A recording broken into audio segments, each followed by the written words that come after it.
দেশের হয়ে খেলার মাঠে ফিরতে সাকিব আল হাসানের বিষয়গুলো নিয়ে যে আইনগত জটিলতার সৃষ্টি হয়েছিল সেইগুলো সমাধানের জন্য ক্রীড়া মন্ত্রণালয় ও বিসিবি একসাথে কাজ করছে।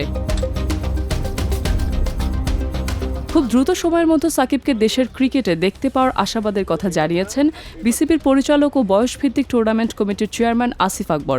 বুধবার দুপুরে কক্সবাজার আন্তর্জাতিক ক্রিকেট স্টেডিয়ামে ইয়াং টাইগার্স অনূর্ধ্ব 18 জাতীয় ক্রিকেট টুর্নামেন্ট 2025-26-এর পুরস্কার বিতরণ অনুষ্ঠানে এসে তিনি এসব কথা বলেন।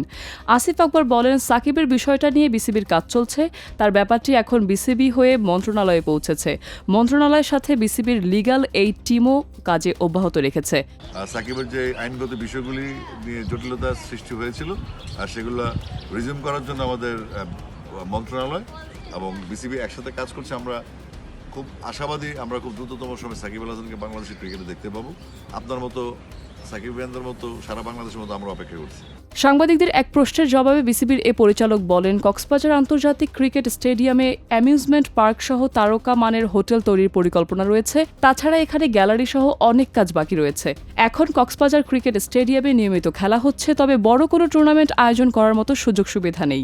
এ সময় আসিফ আকবরের সাথে ছিলেন বিসিবি গেম ডেভেলপমেন্টের অপারেশন হেড বাংলাদেশ ক্রিকেট দলের সাবেক অধিনায়ক হাবিবুল বাশার সুমন, সাথে আরও ছিলেন নির্বাচক মেহরাব হোসেন ওপি। আর যখন ইন্টারন্যাশনাল ম্যাচগুলি এখানে আসবে সেটার জন্য যে ফ্যাসিলিটিস প্রয়োজন সেটা নিয়ে সরকার কাজ করছে এবং ডিজাইন আমি নিজের চোখে দেখেছি। তো সুতরাং আপনাদের অপেক্ষা করতে হবে আরও কিছুদিন, আশা করছি ভালো কিছু হবে ইনশাআল্লাহ।